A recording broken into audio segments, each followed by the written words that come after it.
bom dia a todos.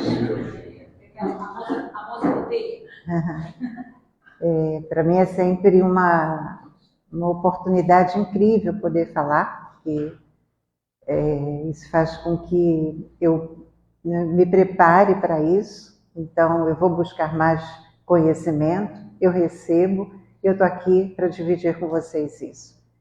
Eu sou Wanda Quadra, trabalhadora do MAP, entrei no MAP em 2007.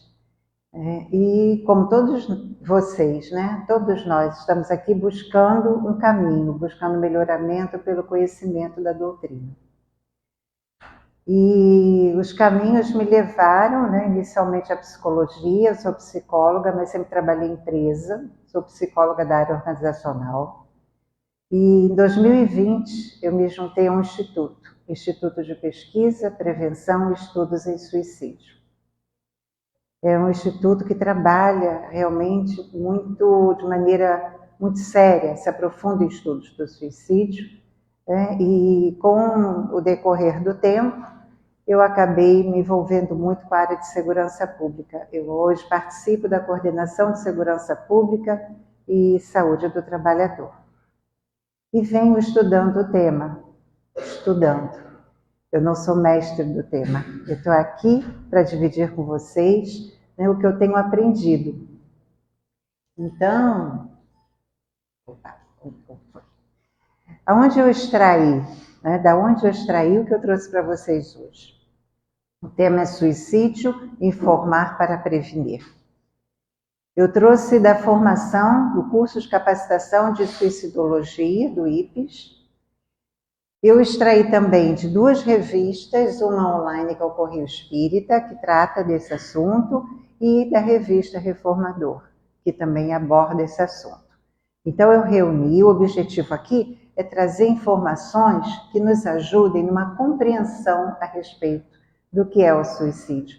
Não é um aprofundamento, mas é trazer uma informação que nos ajude a ter uma visão mais clara. Por quê? Porque suicídio ainda é tabu. Enquanto for tabu, né, isso aumenta o risco. Por que é tabu? Exatamente porque é cercado de desconhecimento. A gente precisa conhecer. O conhecimento nos ajuda a tomar ações de prevenção. Sem conhecimento, a gente não consegue prevenir. Então, além do desconhecimento, ao medo, ao preconceito, né, incômodos, porque são atitudes, né, que as pessoas, de uma maneira geral, veem como condenativas, né, e condenatórias. Por quê? Porque muitas pessoas acham errado. Então, a gente precisa entender que é exatamente para a gente poder se ajudar e ajudar ao próximo. Com muito amor, com muita compreensão, como Jesus nos ensinou. A gente fala de tabu, né? E a gente quer aí aumentar a nossa visão, o nosso conhecimento, a nossa compreensão do suicídio, né? A gente não tem ideia de como esse tema afeta pessoas no mundo inteiro. Então tá, esse vídeo ele trata do seguinte: são artistas famosos, atores de cinema, falando sobre ideação suicida, né, comprometimento da saúde mental, falta de perspectiva, falta de esperança, pessoas super bem-sucedidas com uma condição financeira, né, de alto padrão, mas sofrendo. Você olhar, você imagina, você faz uma imagem dessas pessoas, né, que essas pessoas não têm problema, uma vida dessa, sucesso, estão sempre sorrindo, lindos, né? Com uma imagem maravilhosa, mas sofrem.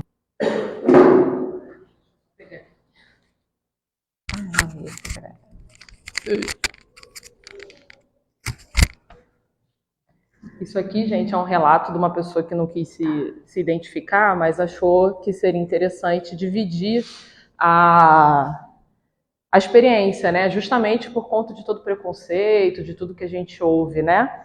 Então, ela intitulou como Relato de uma Sobrevivente. Sempre fui uma pessoa feliz, alegre, a amiga bobona da galera, independente e forte aos olhos da família. Uma pessoa sem problemas aos olhos dos amigos. E eu também acreditava nisso. Não me permitia abater. Achava qualquer desabafo meu uma frescura da minha parte. Eu ouvia das pessoas: você tem que ser grata, tem gente que está muito pior do que você. Então eu pensava: gente, então por que esse vazio? Eu tenho conhecimento da doutrina, sou espiritualizada, por que eu não tenho forças para levantar? Por que essa vontade de chorar que não passa? Eu devo ser um ser humano terrível mesmo. Todos estão felizes ao meu redor. Estou sendo um fardo. O que é isso? Logo eu com esse tipo de pensamento? Então resolvi pela primeira vez externalizar minha vontade de não estar mais aqui. E ouvi de uma pessoa querida: logo você falando esse tipo de coisa, uma pessoa tão inteligente.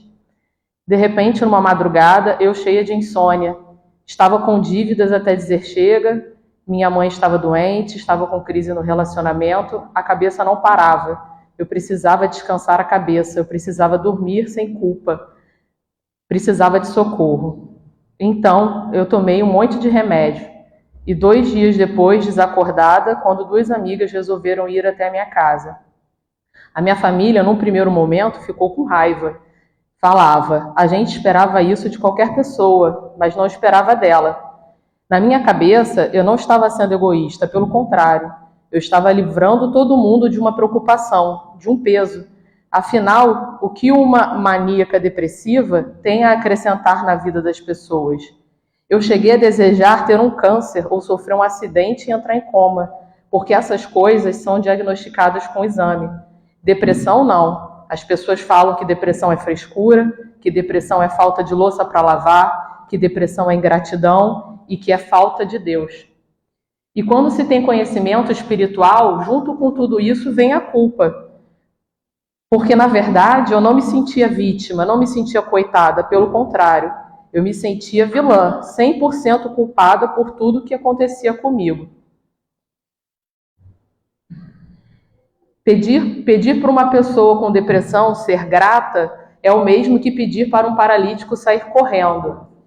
Eu hoje sou uma sobrevivente, graças à minha rede de apoio, mas já fui a preconceituosa, que julgou e fiz isso com a pessoa mais importante da minha vida. Felizmente, hoje ela está bem. Pedi perdão por tudo e hoje ela faz parte dessa rede de apoio que me salvou e que continua me salvando a cada dia.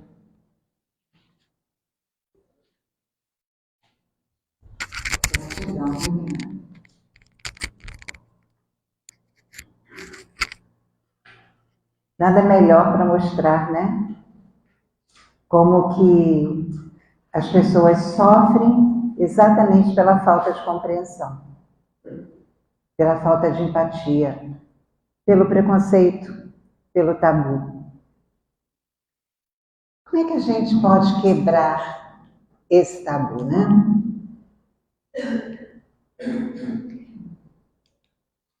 A gente precisa mudar a nossa visão. A gente precisa despertar e incentivar a atuação das pessoas, né, de diferentes setores da sociedade. Esse é um movimento de todos, de todos. Toda a sociedade precisa se mobilizar. Para quê? Para que a gente possa vigiar, controlar e prevenir. A gente precisa prevenir. As nossas ações precisam ser de prevenção. Existem ações de pós-venção, que são as ações de acolhimento daquelas pessoas que sofrem porque perderam um ente querido, uma pessoa querida por suicídio. Mas a gente precisa investir mais ações e tempo na prevenção. Isso é importante. Vamos compreender um pouquinho do suicídio, né? Vamos falar um pouquinho sobre o que é suicídio. Ele é um fenômeno complexo, multifacetado, são vários fatores que causam, que contribuem para essa decisão, múltiplas determinações que podem afetar indivíduos de diferentes origens, classes sociais, idades, orientações sexuais e identidades de gênero. Então não é um fator, são vários. Eles são cumulativos, são múltiplos e cumulativos, ou seja, eles vão se somando e vão se potencializando. Não é algo que dispara, né, aquela atitude, mas aquilo vai se somando. Saber reconhecer os sinais de alerta em si mesmo, que a gente está sempre olhando o outro, mas a gente esquece que a gente também precisa se perceber, se perguntar como é que a gente está, como é que a gente está se sentindo, perceber nossos pensamentos. Quanto mais a gente apura a autopercepção, mais a gente consegue ter sensibilidade para perceber o outro, não é? Então, saber reconhecer os sinais de alerta em si mesmo, em alguém próximo a você, pode ser o primeiro e mais importante passo para a prevenção. Então, pensando em alguns sinais de alerta de comprometimento à saúde mental, né? Porque o que nós estamos falando aqui é de um comprometimento da nossa saúde mental. O comprometimento da saúde mental pode levar, né, a esse ato trágico. Então, falando desses sinais de alerta, o que a gente pode trazer assim, como uma maneira bem generalizada, mas são pontos de atenção. Sentimentos de desesperança, isso caracteriza aquela pessoa que não consegue olhar à frente, não consegue ter uma perspectiva, não tem esperança. Ruminações negativas, passar muito mais tempo com emoções negativas, pensamentos negativos, né? Aquilo vai ruminando. Você imagina, sentimento de desesperança somado a ruminações negativas. Inatividade, retraimento social. A pessoa não tem vontade de fazer nada. Aquilo que ela costumava fazer, ela já não tem mais vontade. Não tem mais vontade de levantar de manhã para realizar algo. Ela se afasta, ela se retrai socialmente, ela se fecha. Ela já não tem vontade de estar com pessoas. Autolesão, né? Começa a se machucar, se autolesionar intencionalmente. Disforia, né? Que é o oposto da euforia. O que é disforia? Disforia é um mal-estar psíquico que vem acompanhado de sentimentos depressivos, tristeza, melancolia, pessimismo. Então, ela passa a maior parte do tempo nesse estado. E sintomas somáticos, problemas do sono, fadiga, perda de apetite. Então, isso é um somatório. Isso é um somatório, né, de sinais de alerta, de comprometimento à saúde mental. Por isso que é importante a gente se perceber também, porque a gente precisa pedir ajuda. E se a gente está ali ao lado, convivendo com alguém que apresenta esses sinais, né, a gente precisa orientar essa pessoa a pedir ajuda, a buscar ajuda. Uma ajuda terapêutica e psiquiátrica, principalmente psiquiátrica. Não há mais motivo, né, para ter vergonha porque foi procurar um psiquiatra. Não existe motivo para isso. Psiquiatra é uma especialidade médica necessária. Né? Atua com medicamento. Em paralelo, um atendimento terapêutico, uma psicoterapia. Tudo isso em prol da vida, nossa valiosa vida. Então, esses sinais de alerta, é bom a gente conhecer, não é? Para quê? Para despertar a nossa consciência. E nós estamos falando aqui de ampliar a nossa consciência com essas informações para que a gente possa olhar de uma maneira diferente, rompendo o tabu. Uso abusivo de álcool e drogas. Nós não podemos desprezar isso, porque isso também é um fator. Pode comprometer a nossa saúde mental. Bom, assim, O que é importante saber? Isso eu estou trazendo, né, porque todo estudo fala sobre essas duas questões referentes ao suicídio. Uma, ambivalência. Toda pessoa, né, que tem uma ideação suicida e vai ao fato, ela está dividida entre viver e não viver. Então, caracteriza o estado, o ato, né, essa ambivalência da pessoa entre a urgência de sair da dor de viver, né, porque ela quer eliminar aquela dor e o único caminho que ela encontra é terminar com a própria vida. E a impulsividade, né? E o desejo de viver. Então, ela fica entre a urgência de sair da dor e o desejo de viver. E a impulsividade é o impulso para realizar o ato, mas isso é transitório, porque se ela é contida, né, ela pode refletir, ela pode se acalmar, e ela pode até se arrepender daquele momento. Ontem a minha sobrinha me ligou à noite muito chocada, porque ela presenciou, né, uma moradora do condomínio dela tentando se jogar da janela, né, da varanda. E aí eram várias pessoas mobilizadas, né, tentando demovê-la da ideia. Minha sobrinha ficou muito impactada, conseguiram, graças a Deus, conseguiram impedir, né, que ela consumisse o ato, mas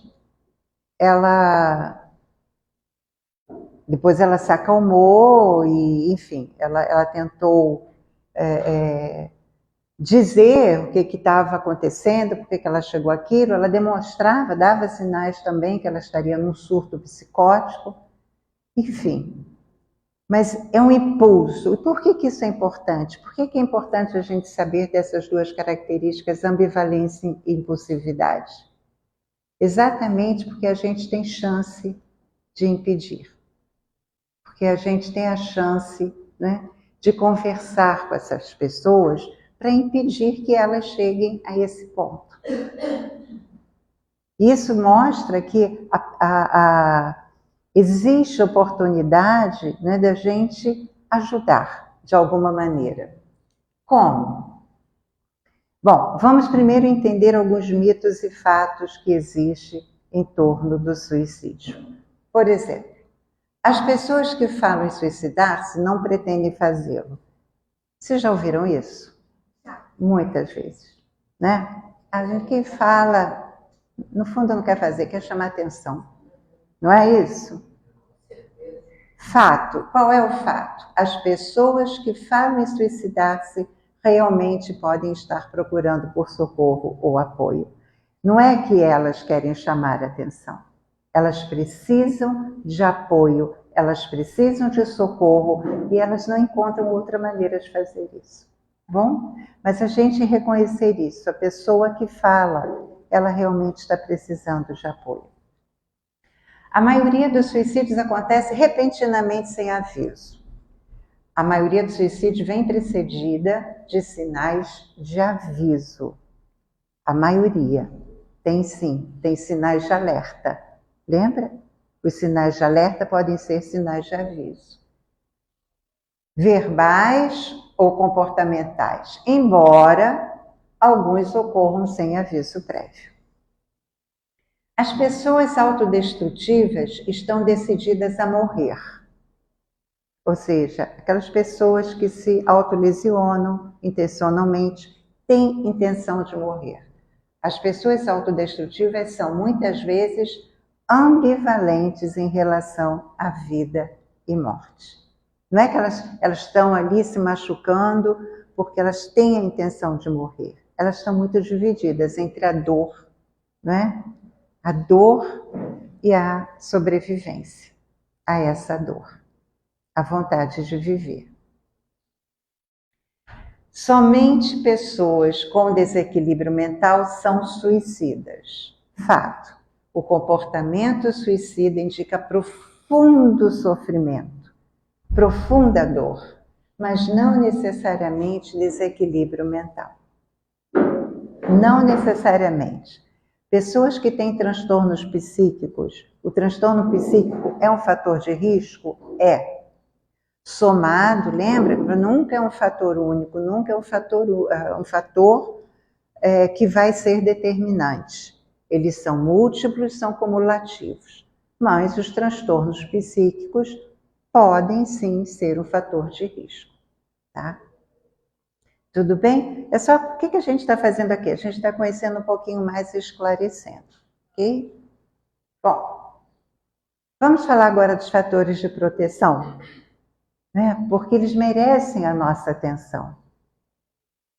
Nós vimos ali os fatores de risco, sinais de alerta. Nós vamos agora entender o que pode proteger, o que pode nos proteger, o que pode proteger a outra pessoa que está em sofrimento. Então, uma percepção mais otimista da vida. Ter esperança, ter perspectiva, né? A gente olhar à frente e enxergar algo. Isso é tão importante, isso, né, nos dá essa visão de futuro. O que a gente quer realizar? Isso é muito importante. Orientações claras, diretivas.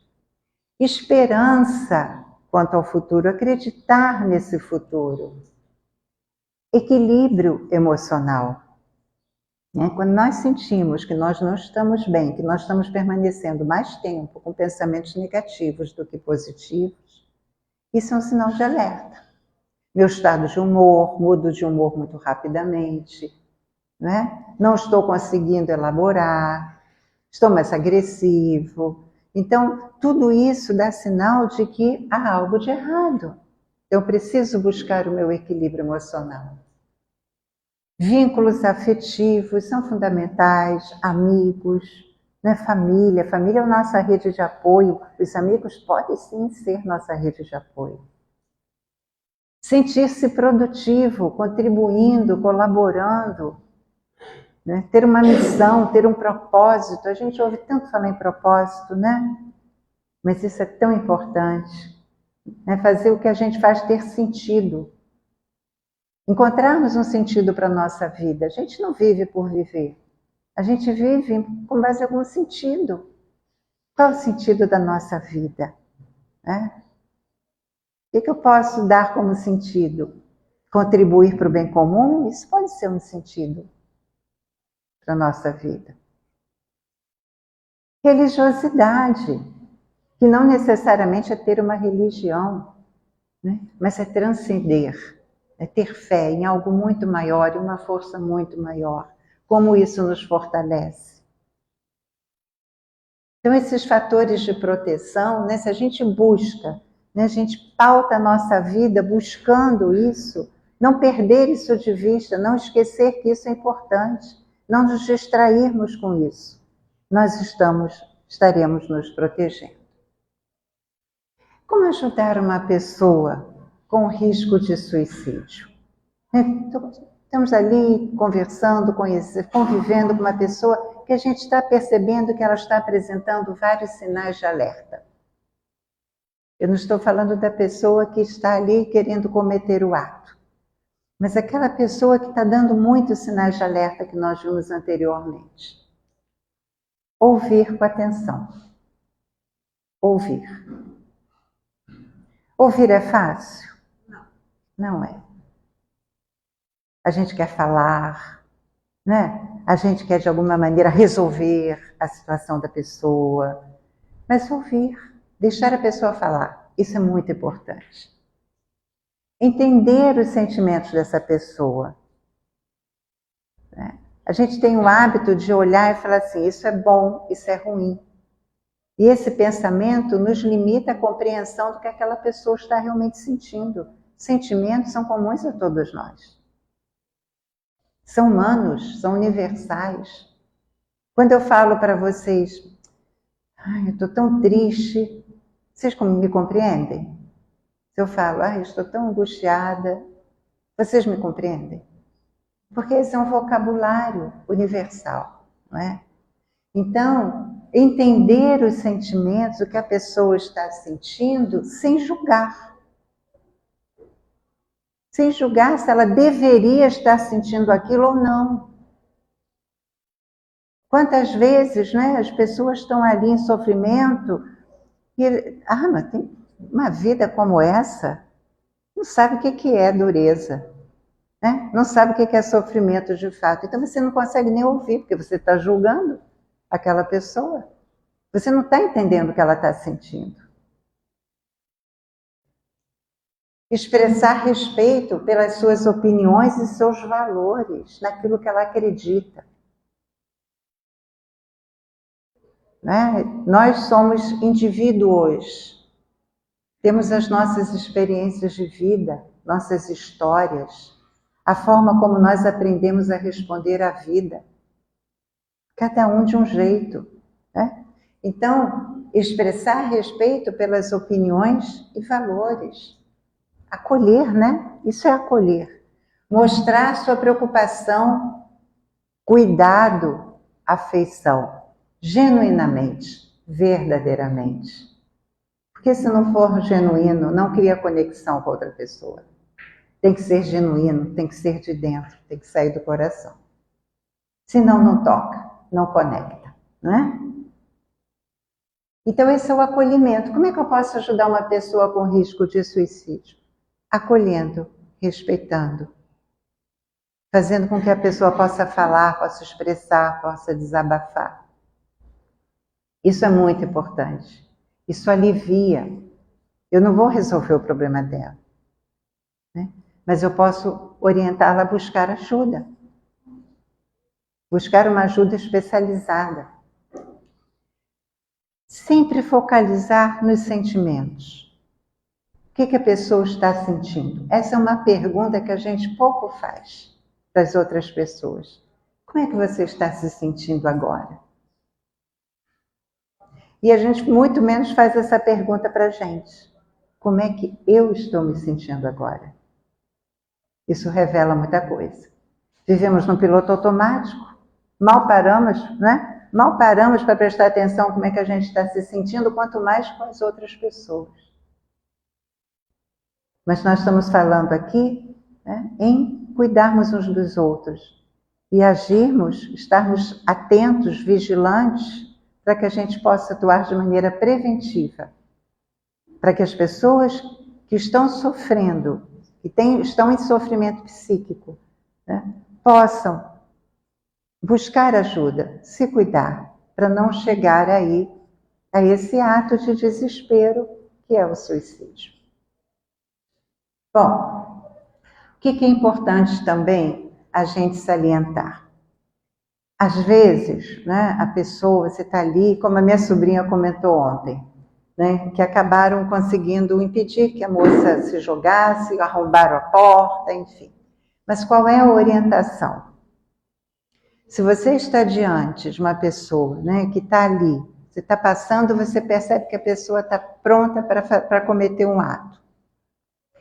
Primeira coisa, chamar o corpo de bombeiros. Você vai ficar ali, você pode oferecer a ela a sua presença, né?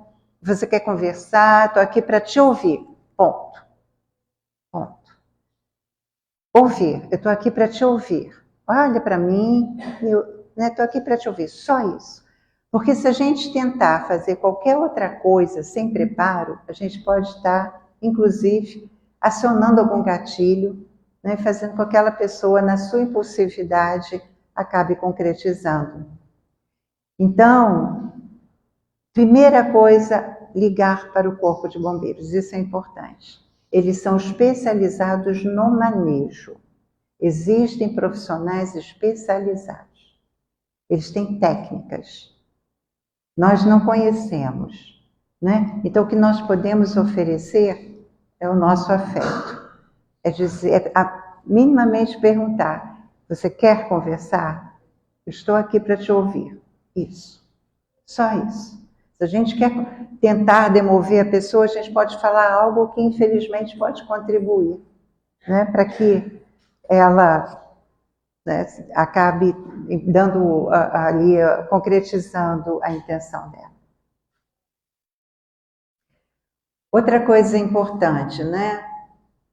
Orientar sempre que existem os centros de atenção psicossocial, que são equipes de multiprofissionais, equipes de formação especializada em saúde mental. Então, os CAPs estão aí para ajudar. Tem alguém que está ali, está sofrendo? Eu não tenho plano de saúde, não tenho como fazer uma terapia, não tem. Procure o CAPs.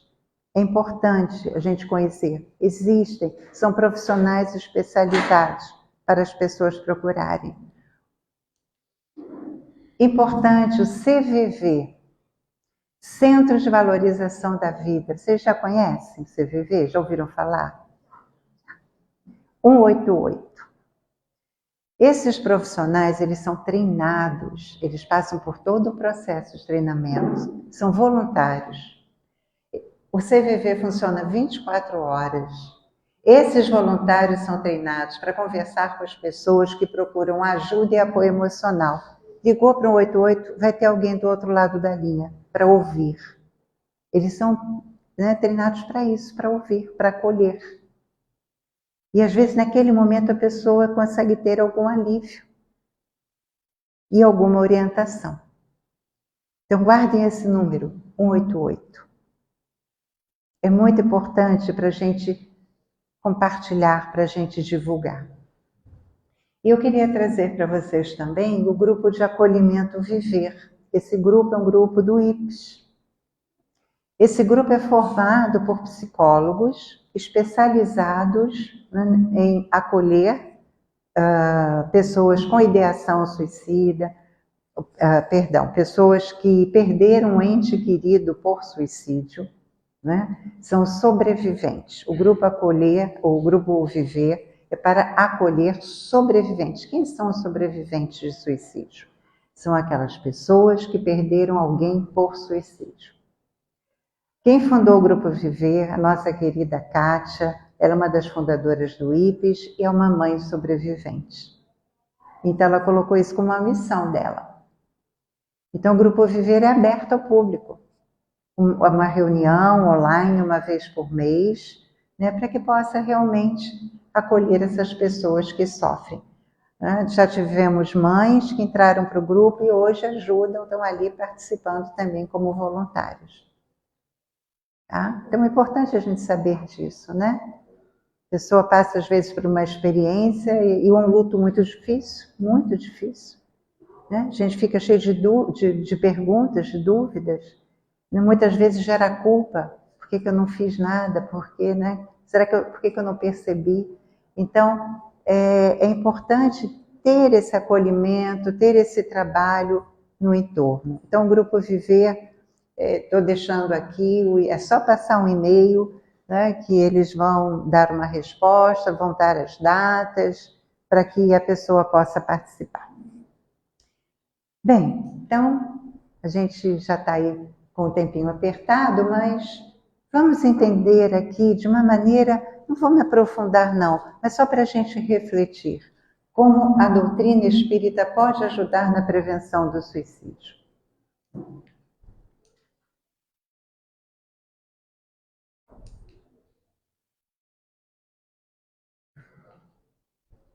A literatura, o estudo, a prática espírita, ela nos dão condições muito amplas para que nós possamos compreender o valor da vida física, a importância desse corpo, que nos dá condições da experiência que nós precisamos viver. E essa relação com a imortalidade da alma, viu, Lúcia? A alma é imortal. Então, a doutrina espírita, quando nós entendemos isso, nossa alma é imortal, nós estamos progredindo, Nós estamos aqui para aprender e progredir. Esta existência aqui, nosso planeta, é uma escola, nós estamos aqui para aprender, todos nós vamos caminhar para frente, cada um no seu tempo. Precisamos desse corpo. Esse corpo é muito importante para essa experiência.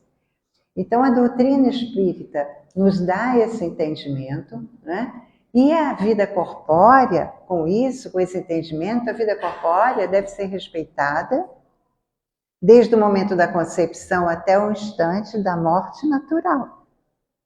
Todos nós, né, temos um início, meio e fim em cada existência. É uma morte, é um ciclo natural que nós precisamos percorrer. Nós não sabemos, mas quem nos criou sabe. Esse momento. A extinção da vida física provocada e o comprometimento da saúde, porque muitas vezes as nossas atitudes nos levam ao comprometimento da nossa saúde, seja física, seja mental, né? Isso representa o desrespeito à lei divina. Não é? Que nosso mestre amado veio nos ensinar sobre isso, quando nos trouxe a Boa Nova. Tantos ensinamentos encerrados ali, né? Como nós precisamos ampliar esse conhecimento, esses ensinos que Jesus nos deixou, porque isso nos ajuda a nos conhecer, a entender por que nós estamos aqui. E o que nos é permitido ou dado condições de fazer nas nossas condições atuais para que a gente possa caminhar à frente. O corpo é o primeiro empréstimo recebido pelo espírito trazido à carne. Como espíritos imortais encarnados, temos compromissos com a valorização e a qualidade da nossa vida. Esse é um compromisso nosso, que nós assumimos. A começar pelo respeito a esse corpo, a esse invólucro, que nos dá condições dessa experiência. Como ele é valioso para nós, né? A reencarnação nos é dada para progredirmos espiritualmente. Por isso que nós reencarnamos. A doutrina espírita demonstra que pela prática do suicídio, a alma não desaparece com o corpo físico, pois ela é imortal e passa a sofrer as consequências da destruição desse invólucro carnal. A alma vai sofrer. A tentativa é acabar com a dor, mas a dor vai permanecer. Por quê? Ficou um pouquinho ali desfocado, né? A realidade da vida espiritual, na realidade da vida espiritual, o suicídio jamais será a melhor saída. Então, do ponto de vista espiritual, o suicídio jamais será a melhor saída ou solução para as questões que nós temos que resolver. O espírito carregará consigo todas as preocupações, todas as dores, todos os sofrimentos desta existência, com agravante de responder perante a lei divina pelo ato cometido contra a própria vida. Então a doutrina espírita nos traz esse entendimento. E quando a gente entende isso, né, isso nos ajuda a pensar diferente. Eu não vou acabar com a dor. Que outros caminhos existem para eu poder curar essa dor? Então vamos nos ajudar, né, a encontrar esses caminhos. Jesus nos ensinou a amar e servir. Então, pelo amor, né, pela vontade de contribuir para o bem-estar do outro, é assim que a gente vai conseguir avançar e se ajudar. Então, encerrando, eu trouxe essa mensagem na página 153 do livro Minutos de Sabedoria. Uma mensagem que para mim soou como uma mensagem muito positiva. Tenha coragem em todas as circunstâncias da vida. Por piores que lhe pareçam as dificuldades, tenha a certeza de que pode superá-las com a persistência e a força que provém de seu íntimo. Deus, nossa centelha divina, está dentro de cada um de nós, pronto a dar-nos energia e vigor, ânimo e incentivo. Confie na bondade do Pai, que jamais desampara nenhum de seus filhos. Então, sigamos juntos. Vamos nós juntos no caminho da valorização da vida, com harmonia, respeito e fraternidade. Obrigada pela oportunidade de falar sobre esse assunto com vocês.